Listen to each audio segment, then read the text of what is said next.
Dan, good to see you there. And all those risk assets seem to sort of be range bound, even though we did see some good gains on Wall Street into the close. What do you think? I mean, is it the uncertainty over the fiscal cliff that's capping the moves? Yeah, it actually seems like this move that we did see in US markets is quite deceiving, to be honest. Of course, yesterday we had a pretty big move higher at the open in the risk currency markets following that LDP victory. So that euphoric reaction just suddenly seems to have waned quite swiftly. We haven't seen much movement in risk currencies apart from actually drifting lower following the news that, of course, Japan has a new government in place. But it does seem like going ahead, this fiscal cliff issue will continue to dominate headlines. It will continue to be a headline risk market. But ultimately, it does seem like there hasn't been much progress at all.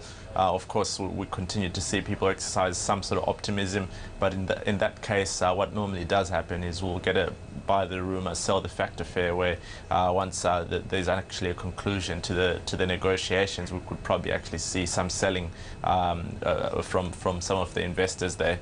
But of course, we will continue to monitor that situation closely until we get some more sort of definitive comments out of the US leaders. But for now, it just seems like there's a lot of speculation out there.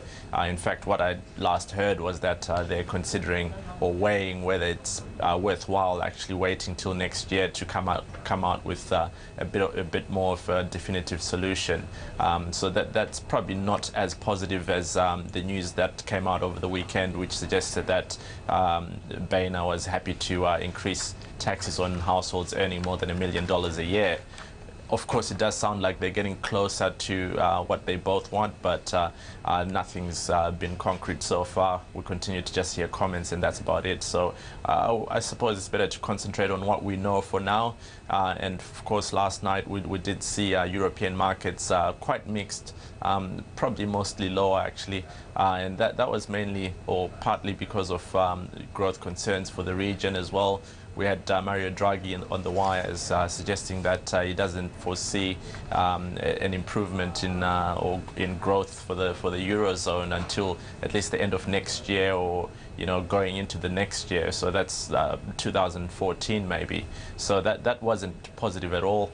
In fact, it weighed on the euro.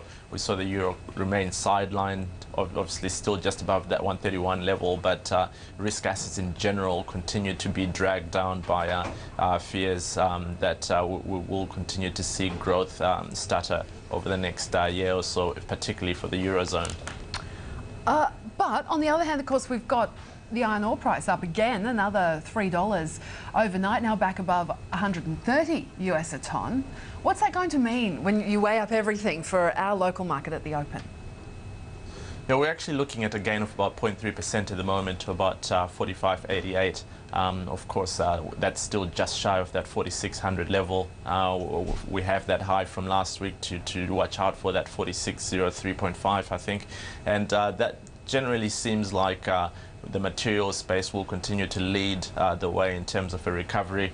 Of course, iron ore was at around $115 a tonne just on the 3rd of December, and now we're at 132.30. So it certainly seems like that improvement we're seeing from Chinese data, particularly over the past 4 months, where PMIs have continued to show signs of improvement, has done a lot for sentiment locally. We did see a big move higher in Fortescue yesterday.